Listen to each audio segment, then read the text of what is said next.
Welcome to Talking Peace with the Western New York Peace Center. We're very thrilled to be here at WBNY at Buff State. WBNY, Buffalo's original alternative radio station. Thank you, Buff State. And then we thank also our friends at Think Twice Radio, who also produce this show on occasion. And when I think of thankfulness, I want to say, Talking Peace with the Western New York Peace Center, we have a habit of, first of all, before anything, we want to acknowledge that we are on stolen Haudenosaunee land, especially here where we are right here, the land of the Seneca or Anondawaka. And we're... And yet, in spite of all the hardships, the ways that the land and the oppression that they have undergone, the trickery and violence that they have been subjected to, they're still filled with thankfulness and open all their events up with a Ganonyo.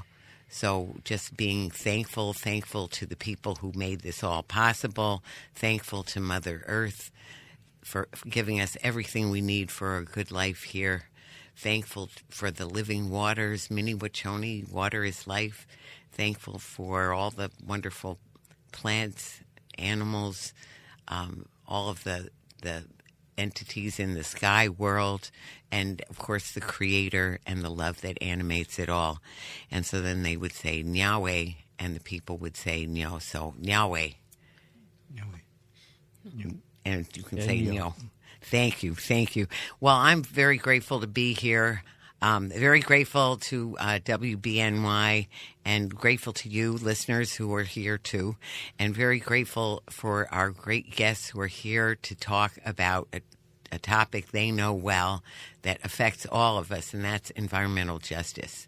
So environmental issues are humongous. They are pervasive, and they are just critical to the continuing life on this planet. So there's lots of different ways we're going to cover it. And before anything, I want to introduce our wonderful guest. We have Paul Winne. Hi, Paul. Hi. Paul is Seneca. Paul is here from the Tonawanda Reservation, right? Nation. Tonawanda Nation, sorry. And we're just thrilled to have you here. And he's been a leader. You've led in so many different initiatives locally and regionally. And, we're all in this together. So thank you, Paul, for coming. We'll be talking about rights of nature and all kinds of things you're working hard on. And then, as I've learned a lot from Agnes. So one of the things, we're going counterclockwise around the circle. And so I'll just mention that Greg, I'm very grateful to Greg, who's the engineer here at WBNY. Thank you, Greg. Very glad to be here. We're so privileged to have you and thankful. We wouldn't have a show without you. So you're producing the show. We're grateful. And last but not least, Dr. Tammy Milillo. Hi, Tammy. Hi. Thank you for having me. Oh, I'm so grateful that you managed to get out here as busy as you are. Tammy is, not only are you the board co-chair at the Western New York Peace Center and a professor at UB working on the environment, and you can tell us some more about exactly how and in what areas, but also that you're reviving our environmental justice task force along with Diane Hinman. So we're grateful for that. Thank you. Well, thank you, and thank you for being here. So what we like to do when we first start off is talk about the values.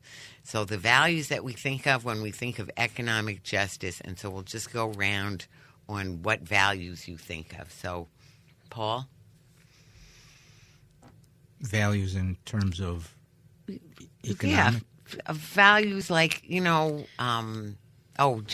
justice is a value, compassion, sustainability, just whatever kind of values, those sort of principles that we want to uphold. Yeah. Well, first of all, I'd like to say, though I'm from the Tonawanda Seneca Nation, I'm speaking for myself Right, in my own sure. opinion. I don't hold a title position there at all. I guess it kind of gets into what I thought was the opening topic ideal that I wanted to get into was like where do we go from here is imagination and love in terms of what do we do when we get to that point of hopelessness and in a predicament. Well, the human has imagination and love as a more than in our own way than other creatures or plants or stuff. So that's a value, I guess, that we need to hang on to implement change moving forward, is our creative thinking. Thank you so much for that. That is so critical, and that is something, the imagination and the creativity that we need. Now, love, I do mention love. I pretty much can't avoid mentioning it every chance I get. But, that other part, the other piece, that creativity and imagination is so critical because it seems like we can't, go on, that we're just doomed, and yet imagination and creativity, there's so many times that you think there's no way, and there's a way made out of no way. So anyway, now, Greg, since we are going around in a circle, if you did want to mention a value, because especially we'll let you off the hook when we start getting into the weeds. But yes, please do. Yeah, because I'm doing all the behind the scenes stuff. Yeah, I know. Stuff No, still. you're busy. I know you're busy, but I just wanted to give you the chance in this opening circle. Maybe we'll get in the habit of that. Sure. Of the value. And I'll start to plan ahead. Yeah, Think yeah. ahead. If there is a value you want to mention while we're going around on values. Yeah, absolutely. I guess the biggest thing that always comes to mind for me is respect for each other. Yes. And without getting too deep in the weeds, you think about this whole "Make America Great Again." And I always wonder, okay, what time period are they referring to when somebody says that? Because there are so many eras of our nation building that has just not been great. It's been horrible. And the atrocities that the people living in this land have suffered since the first person set foot on this land, tens of thousands of years ago, I'm sure. But most recently, there's just too many atrocities to even list right now. So the biggest value for me is respect, respect, respect. Right. Thank you. And that's so key in environmental justice, too. Absolutely. Yeah, because there's so much environmental injustice. Oh, plenty of it. Yeah. So we'll get into that, too. So, Tammy. Yes, I think equality, right? Clean air, clean water, clean soil is not a privilege, it's a right. Right. And it's a right to all people, and it should be distributed equally. Right. Thank you. And so often it's quite the opposite. And I want to say, usually when I do the intro, I mention I've learned to do this. I want to give shout out to Deidre Email, who really one time she had me set up and she said that I would do the land and enslaved peoples acknowledgement, and I'm like, oh, I didn't do it that way because I had never done it that way. But I want to say, we know that the creation of this country, there was the element of people wanting a new life or getting away from oppression, but then they came and oppressed people, was violent, grabbing everything, and then enslaving people, bringing them over here. So it's founded on inequality, and white supremacy and all of that. So there's all of those injustices. And so meanwhile, when we talk about economic justice, as it's coming out as each of you are giving those values, that some people have a better environment than other people. We see that very regularly. Where are the where are the landfills? Where is the deep pollution? And sometimes it goes into the better neighborhoods, but most often it's really put into the neighborhoods of people of color, indigenous people. Very regularly, that's what happens. So I'm going to say, I'll stick with the usual one. Well, you said love, so I don't need to say it, even though I like to say it every chance I get. But the other part is truth, right? So truth being the truth of what's going on. And, people who are, pretending that they're not sure that there's environmental collapse are just, mostly lying or just very, very, very ignorant and misinformed, disinformed, and all of that. So the truth of the matter is, it's at very desperate straits. However, the truth is that we also have a lot of wonderful people working on these issues and creatively, looking for solutions, and we can get there to improve things. We look for improvement. So that, and the other one I'll mention is community, which is really about love, building that beloved community together, that we're trying to build, that, so that everyone equally, with respect and equality and creativity work together to get ourselves in a better place, and a better place for the whole creation. So that we'll get into that for sure. So, but meanwhile, I want to give a little shout out to the students that we've been working with at Buff State. So from one of the communications classes, we're very thrilled to be working with really a handful of students. So all 5 of them talked about some of the issues they'd like to see us address on this radio show. And one of them was about really the fears and anxiety and grief, the feelings that young people are facing as they look at the environmental situation that we have. So let's go around on that a little bit, like how to deal with that. So, Paul? Yeah, thanks. First thing that comes to mind is getting connected to nature, to reestablish individually what the person's all about from the inside, so that can be built upon in terms of their forward thinking.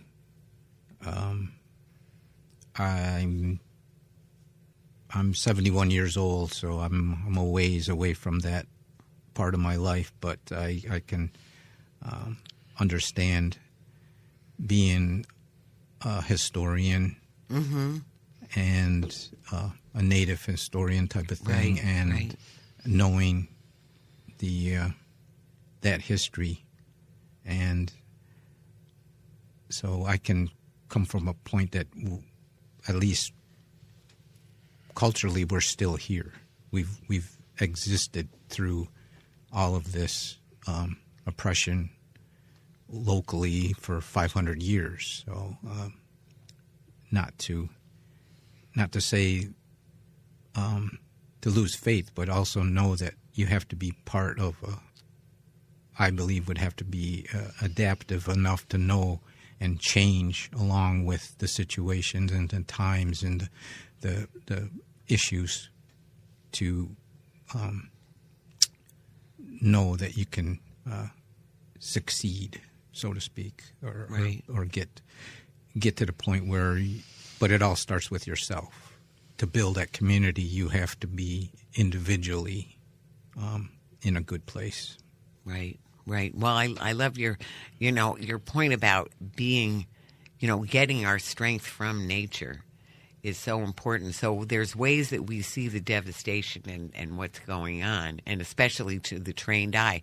But and depending on where you're looking, when you're looking. Yep. But there's so many ways where nature is still functioning, not as far, the changes are more gradual except for when they're not, except for the extreme storms and things like that. But that there's still this, I find it myself so much that the comfort, the beauty and comfort that we get in nature is just beyond anything. Yeah, get to the point where what Greg said about respect is actually having that respect for nature, and also the responsibility of that we're here to protect Mother Earth and all that's provided for us by the Creator. So that's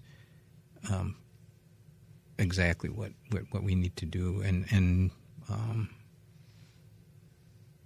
I guess being that best person, but acknowledging whether it's looking at a tree and saying how beautiful the tree is for what its purpose is. I mean, we all have our own purpose, but the tree, as an example, lives through summer, winter, spring, and fall, changing in its own thing, but also provides to the rest as part of its duty. Right. The falling leaves, the oxygen, the carbon dioxide, the root system, everything that, and still it exists. I mean, it doesn't have clothes, and it doesn't have anything. Right. It's just got bark. Right. And then when you look at the bark is there. And then it doesn't peel off. It doesn't shed it. It's there for its life, and it grows. So it's like, for younger, I try to point out to younger kids, it's like an amazing machine. Right. Well, I hate to use the word machine, but it's an amazing phenomenon. Yeah. Yeah. But if you can actually look at that. We're being. Yeah, where you can just look at that and just appreciate, whether it's a mosquito that some people want to kill and spray, but the mosquito has its function. So, but you have to kind of look at it all that everything's there for a purpose, and really appreciate and then acknowledge that the earth is your real mother, because everything comes from the minerals and the liquids and that kind of thing, and we're all made of the same thing. So that's where you just again try to build on all of that. Right. Thanks so much, Paul. And what would you say, Tammy? I would say you're working, and especially working in a university. I know you're with young people all the time. I do see young people, they help in the labs, they help with the research. And I've been asked the question, does this have a point? Like, are we too late?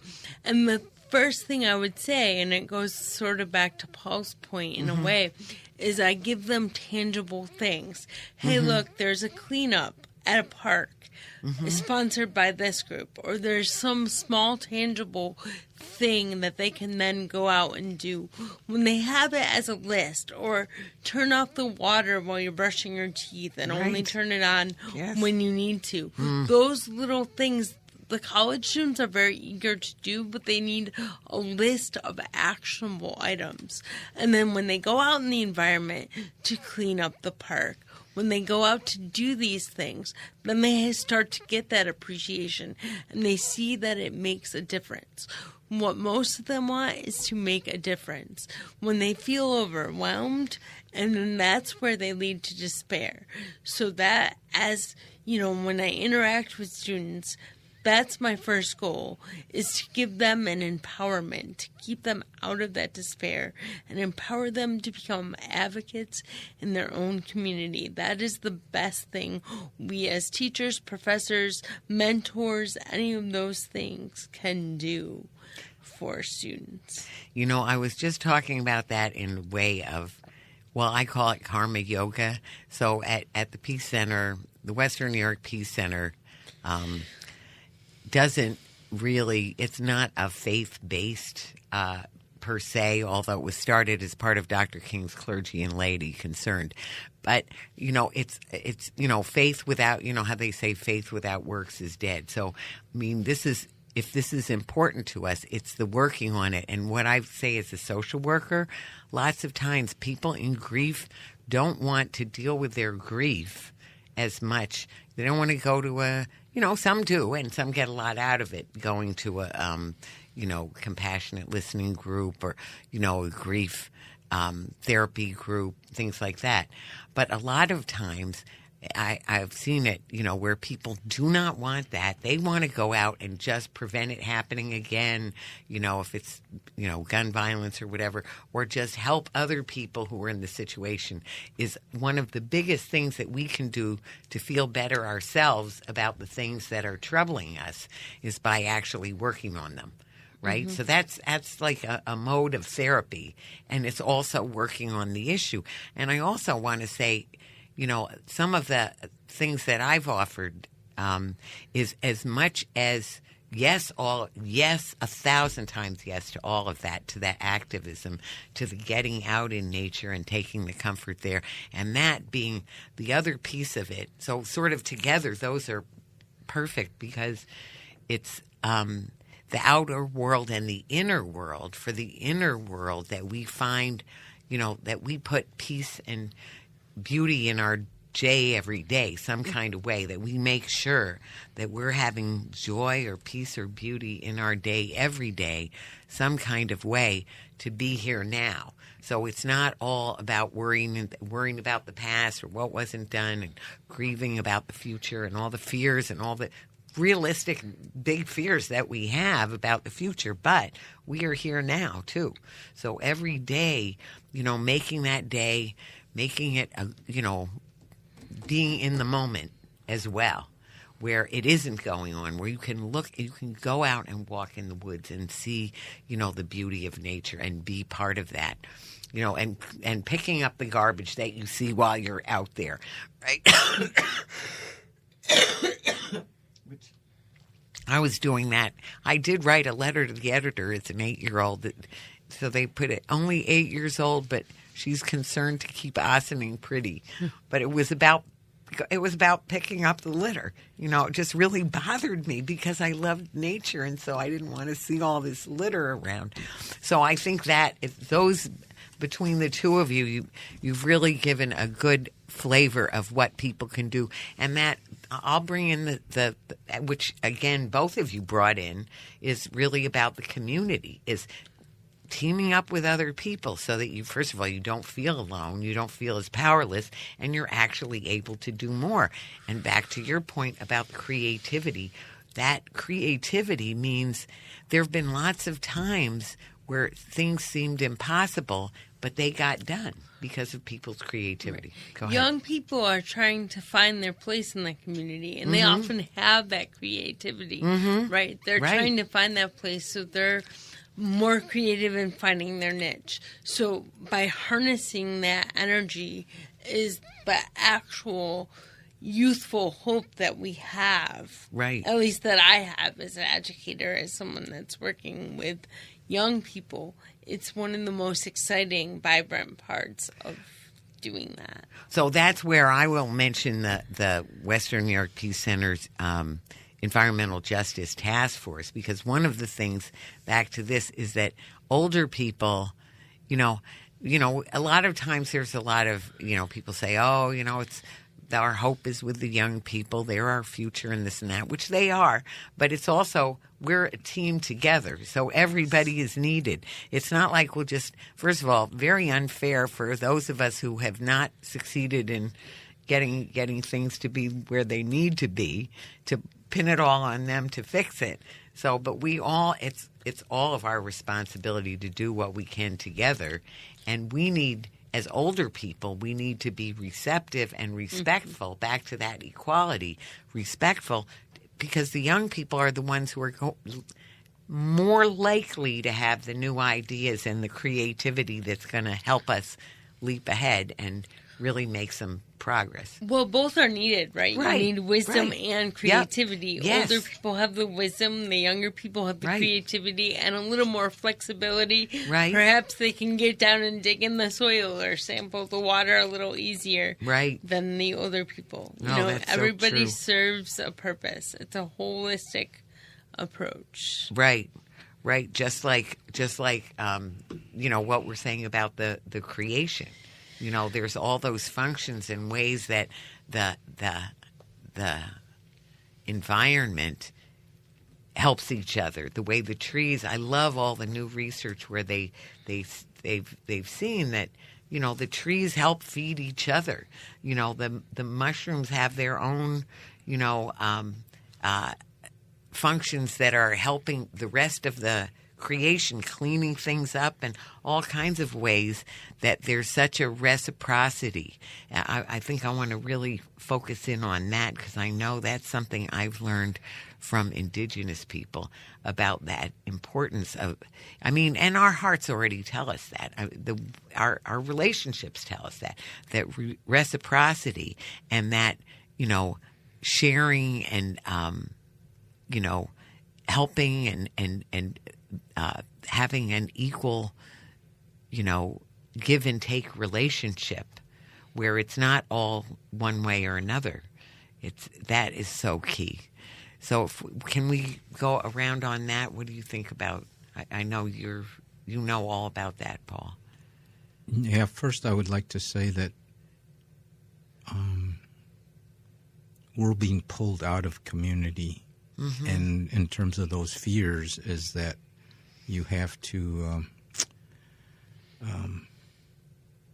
realize what the system, I'll put it, like, is actually trying to indoctrinate you into. Mm-hmm. And have to recognize that you have to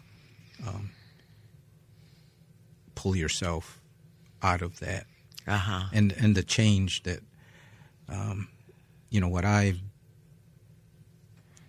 listened to, I mean, I don't have any letters after my name or nothing, but what I can tell you is that mm-hmm. Looking at everything that you have to change, because there's in terms of my indigenous background, my cultural background, the way everything's set up now, it's 180 degrees away from that. Mm-hmm. And trying to convince people or getting people to change their outlook is very difficult when you're diametrically opposed, so to speak. So I think that what I'm trying to say is that there has to be if it's not working like it is now, then right. It needs to change. Right. And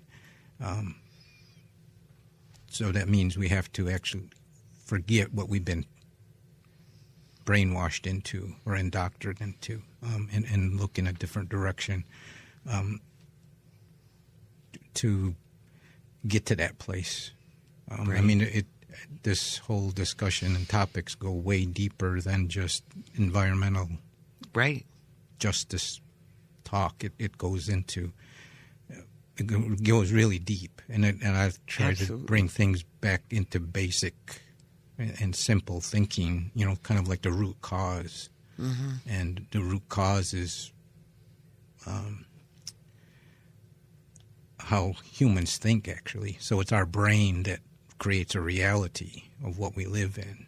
Mm-hmm. So it's not just signing a petition and no. It goes all the way down into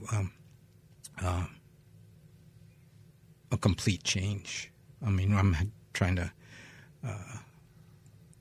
We're writing. A friend of mine and I were co-authoring a book together, and that change is part of the paradigm shift of looking at things basically totally different in terms of the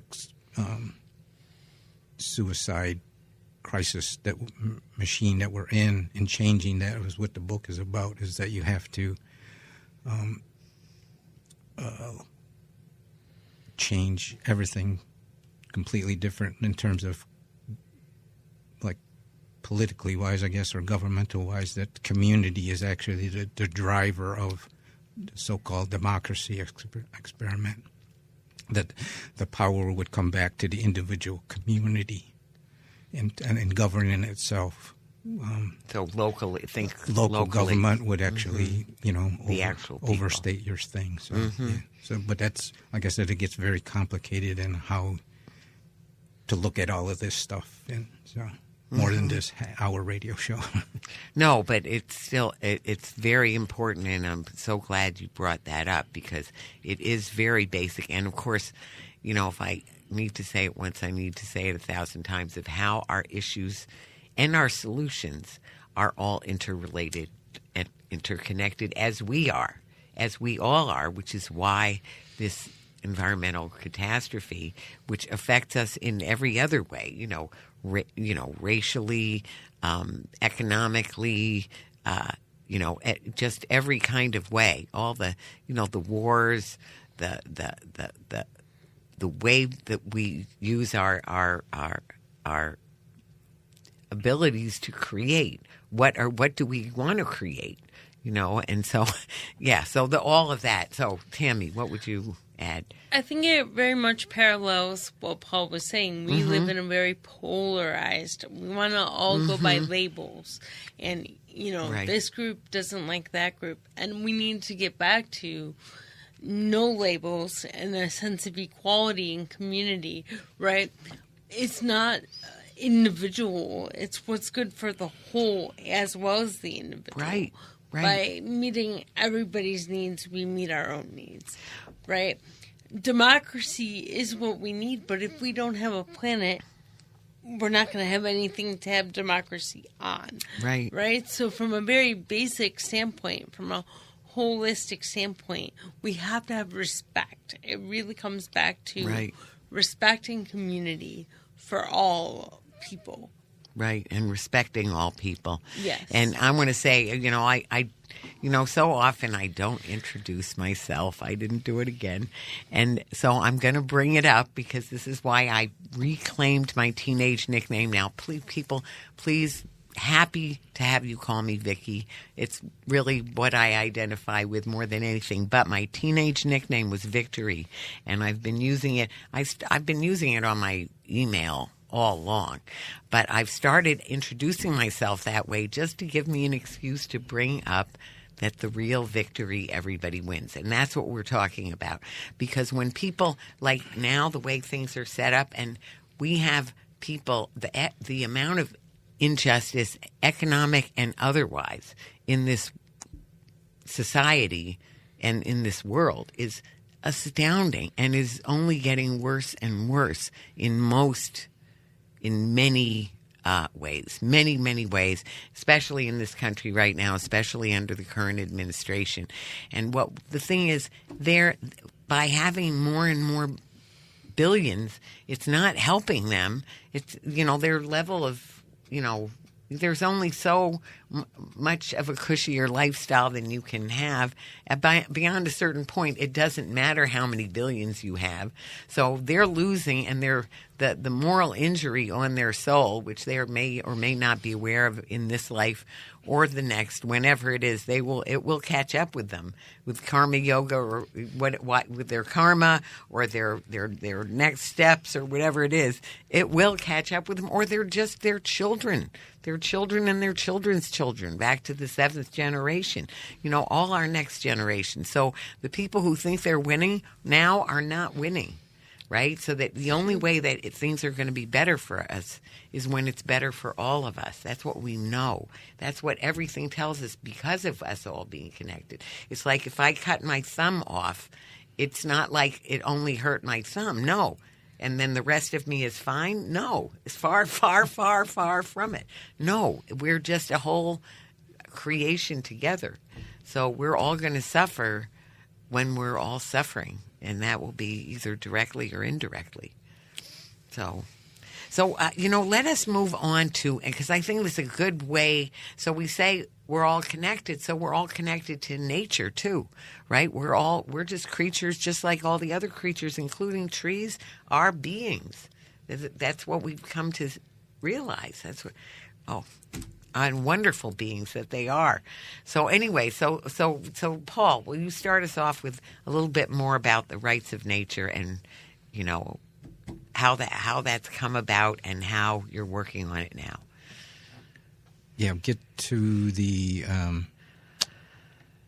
kind of only new at it as 3-4 years ago, meeting with the Community Environmental Legal Defense Fund, or CELDEF, and moving on, having fought against development projects, be it solar things or windmills, or industrial development projects that the rights of nature seem to be, in my opinion, more of a solution, if you would, to the development project that's already in process, not going through the legal channels and the rig system that it already is in.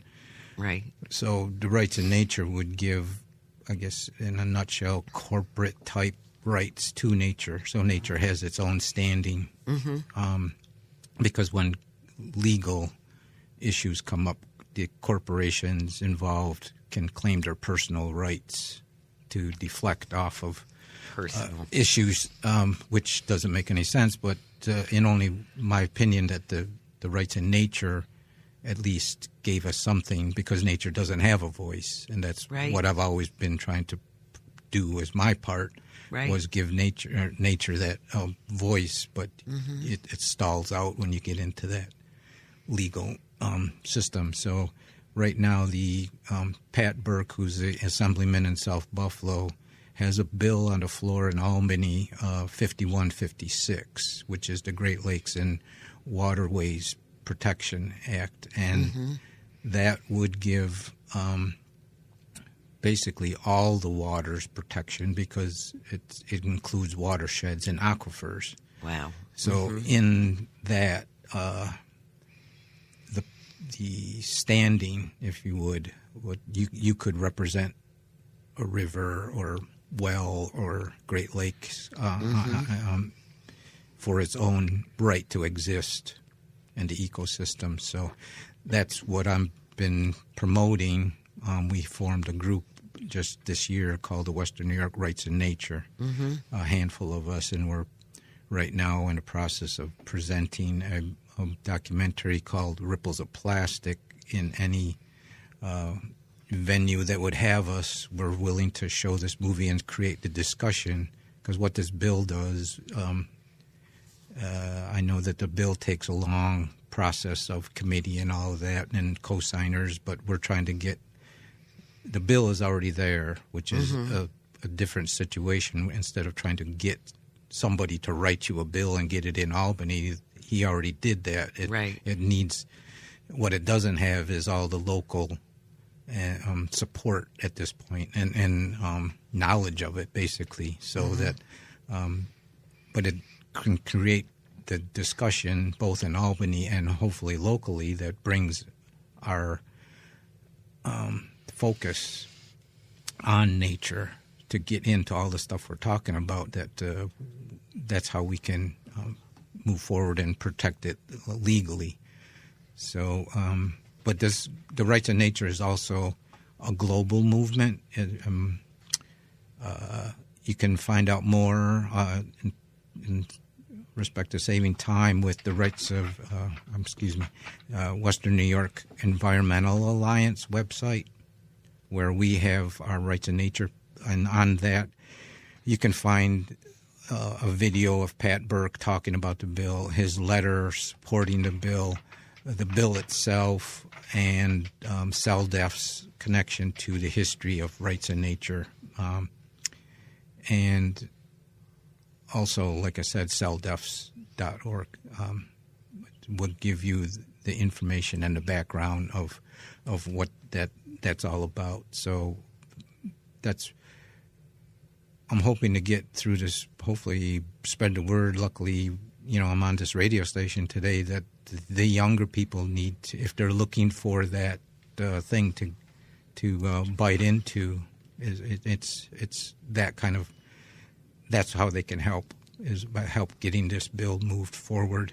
And like when you look at it, it is been in effect in Ecuador, New Zealand.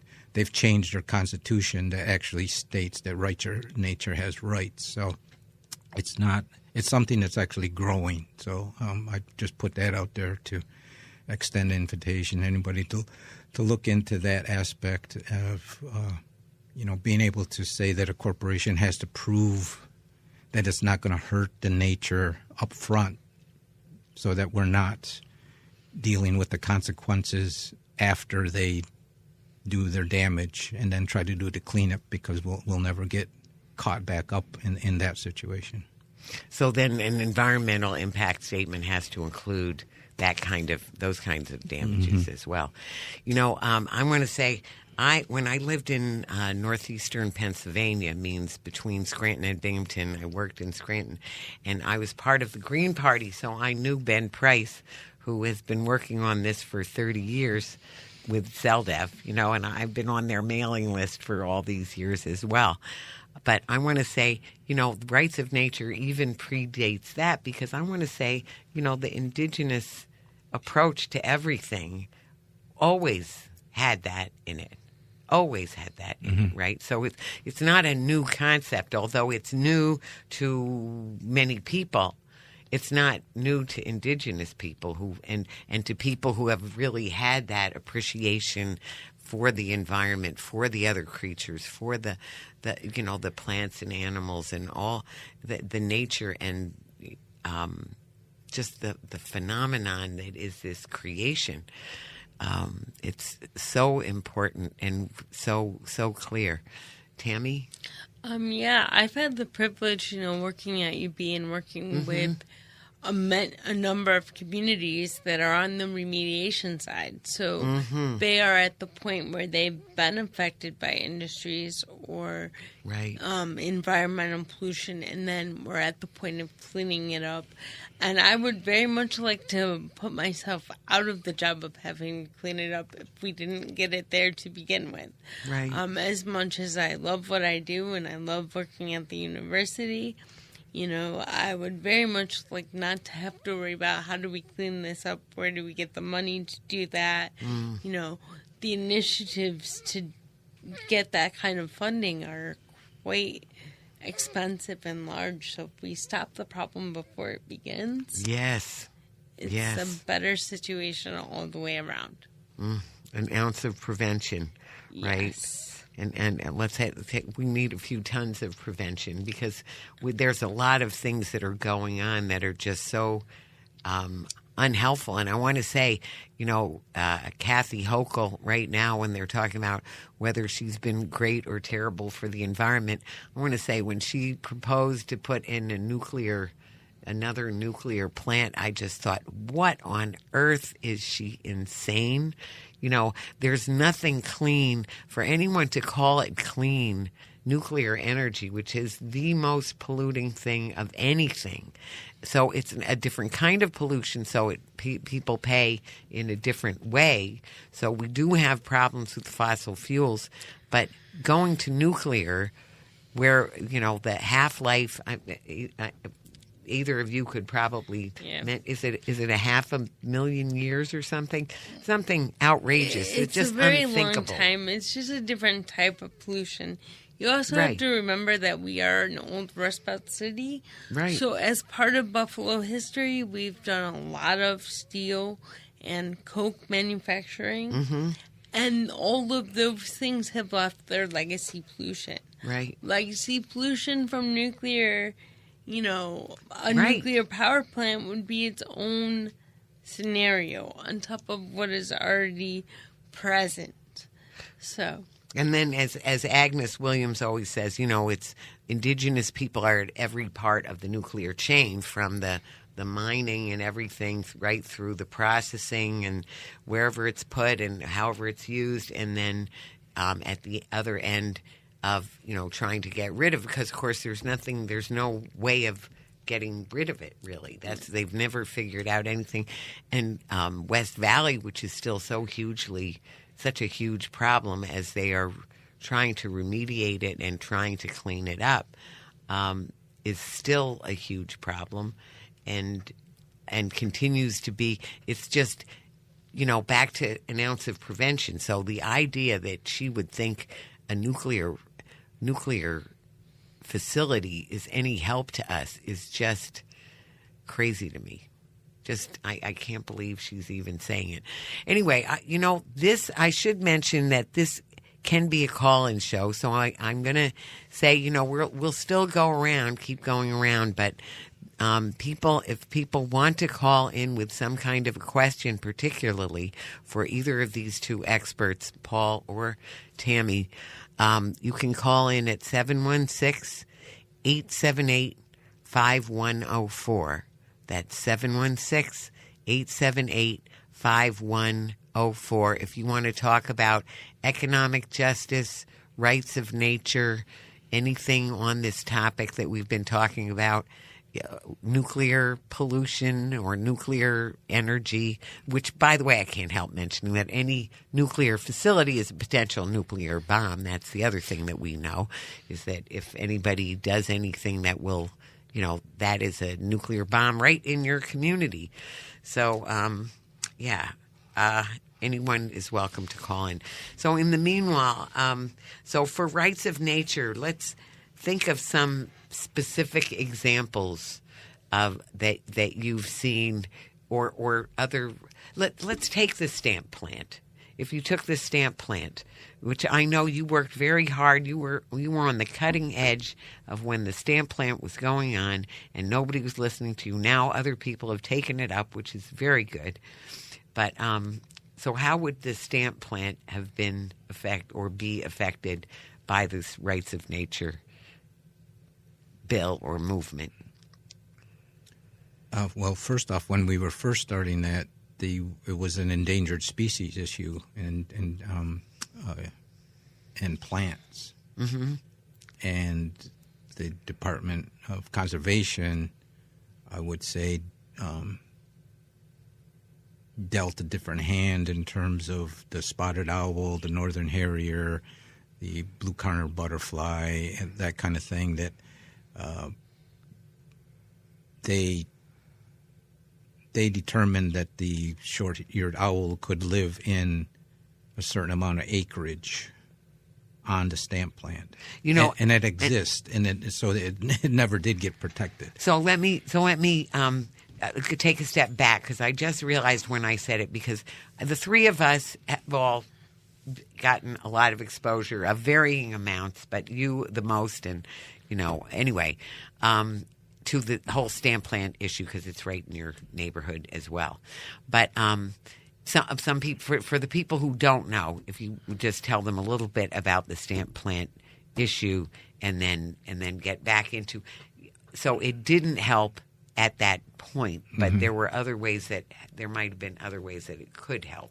Yeah, real fast. It's a 1,200 acre site, abutted up to the Tonawanda Seneca territory, basically across the road from the federal Iroquois Wildlife Preserve on the east side, the New York State Wildlife Preserve. So basically 3 sides of this industrial complex is located in this very green, one of the green last places that you would want to, in our area, want to put this development. So, like I said,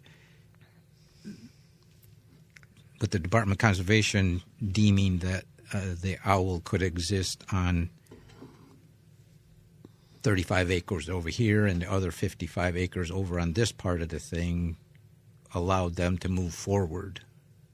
So, like the owl's going to know that it has to, instead of its 150 acres environment that it needs to exist, has to know that it can only live over in this 25 acres and that 60 acres over here. It doesn't make any. That was their answer to the solution. And things like that would give. Standing on issues, like I said, for the birds and the environment. So, because on this stamp plant, they started a hydrogen facility, and then hydrogen manufacturing. So, and that gets back to the water, the use of the water to create the 40 tons of hydrogen daily was using 250,000 gallons of water per day. Ridiculous. So the water was, again, same thing with the bill. This would try to protect the water usage, because in all of these things, like we're talking water is life, that's the basis for protecting everything because the nuclear plant would use water. The yogurt factory was going to use all this water. The semiconductor in Syracuse is going to use all these millions of gallons of water, and that's what, by protecting the water, I mean, we need that to exist ourselves, and the water's already basically polluted, so trying to get that standing for those is what I'm... I'm just realizing that, time flies, and we have so much to talk about, and we've only got 10 minutes left. So what I'd like to do before, some goodbyes and thanks and all of that is just if we really focus in on how people can get more involved, how people can learn more and get more involved. So, Tammy, I'm going to invite you to talk about the Environmental Justice Task Force and Talks with Tammy and how people can get involved in that. Yes, so Talks with Tammy is an event that I started with some of my projects that were community-based at UB. It happens every other Tuesday at the Panera on Sheridan, and that's just where people can ask me questions. I've been doing this for quite a long time, about 24 years, different communities, different locations, different projects, be it remediation, community-based, all environmental issues brought to me by concerned community members. So if you have questions, if you have thoughts, by all means, stop by. Ask me questions from 6 to 8 p.m. every other Tuesday. It is this week and then every other Tuesday after that. So tomorrow. Yes, it is tomorrow. And there's also other events. There, look online. You can look me up. You can look up Water Keepers. You can look up the Clean Air Coalition. I'm going to encourage, instead of being organizational, that we all need to collaborate together. Absolutely. For the purpose and the holistic betterment of our environment. So there'll be opportunities to clean up parks, clean up waterways, different ways to get involved. There'll be different things. Maybe at Talks with Tammy, there might be a flyer, depending on what's coming up. Just any opportunity you have to sort of even give yourself knowledge, even about the history of where we live, the fact that we're an old Rust-Belt city, what was here, what are the potential dangers, what's actually here, what's a real danger versus something that you might have heard, what's actually present here. So I'm going to say too that collaborating is so important. So it's very, much about just people formally and informally collecting, gathering, helping each other, whether it's just a cleanup or different efforts to get legislation passed and things like that. I will say the Western New York Peace Center has a members' night coming up, which also includes a, clothing and gift swap and everything. This is coming up this Thursday at Thursday the 20th, this Thursday, from 6:30 to 8:30 at 1272 Delaware Avenue, 1272 Delaware Avenue in the main building there, which is the network of religious communities. But people can see that on our website at WNYPC.org. So if you're involved in anything like this, bring your flyers, bring your information. We have information sharing as well as this potluck, a little bit of, sharing snacks and, a little bit of a potluck, not pots actually, but more luck. But also just, gathering and building community together, but sharing information as well. So I want to ask you, Paul, first of all, you said on the Western New York Environmental Alliance website, there's information. So what's that website again? Western New York Environmental Alliance. So do they just type it that out in and get to their website? I think it's .org, but same thing with so CellDef. just DuckDuckGo it, or and whatever search engine you use. I want to put in a special plug for DuckDuckGo so that you're not getting spied on quite as much. That's CellDef.org. I think they have a Substack too. Right. But good.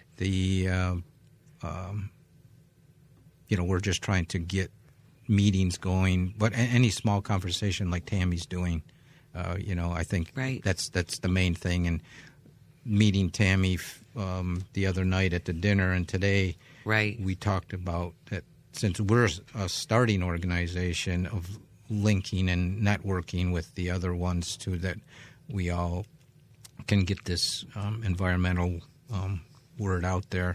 And the problem that I see, so many people don't know. I didn't know about that, or I didn't know that existed.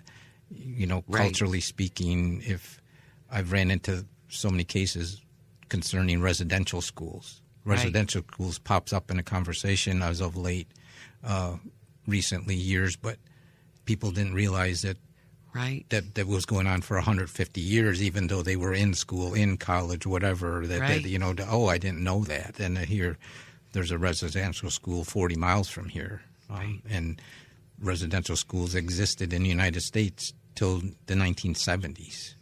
Within your own lifetime, this kind of trauma was happening. So, but we're obviously just trying to bring awareness to the environmental. More in depth on where we have to get to in a hurry, actually. Right. No, we do. We don't have any time to waste. That's for sure. But it's so important, and there are so many groups, and more and more we do collaborate over.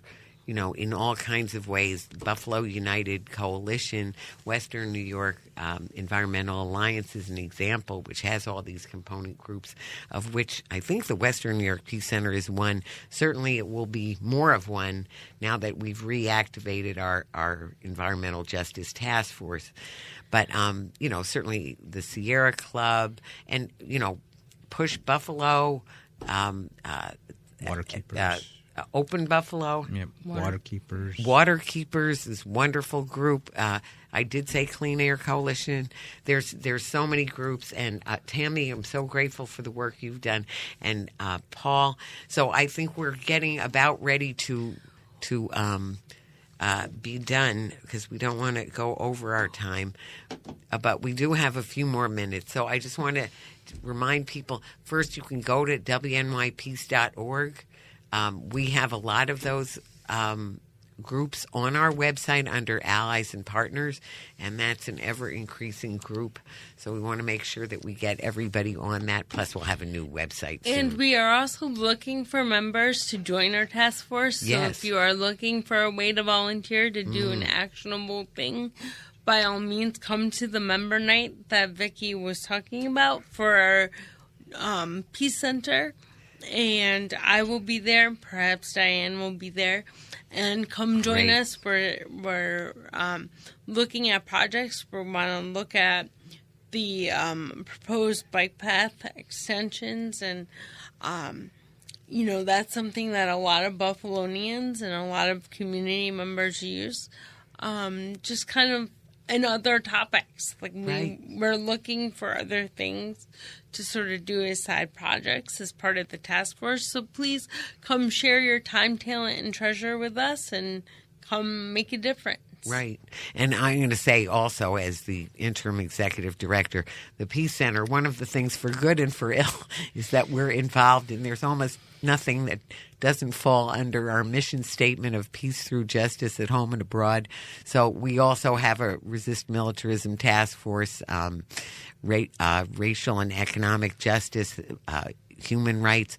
All of these things fall into categories of things that we're working on. So we're just grateful to collaborate with so many wonderful groups and people, especially people. I mean, we're all people here, and collaborate. We find our ways to collaborate with nature too. So let us really connect with nature and fight for nature. Fight for Mother Earth. Our first mother. So there's so much for us to do. So anyway, and Paul and Tammy, I can't say, and Greg too. Greg, without you, we don't have a show. And the two of you, such great guests, such great people doing wonderful work. Really, with your whole heart and soul in it. We're so grateful for all the time that you put in and all the help that you give, all the collaborating that you do, and certainly for you, Tammy, is all the work you're doing for the Peace Center, helping us get to the next level, because it's very needed right now. But crisis equal to opportunity, and with the creativity that you were talking about, that creativity and imagination, it's the biggest country in the world. Imagination. But anyway, well, so much, this is Talking Peace. We're very grateful to you both. This is Talking Peace, and together we've been talking peace in truth and love.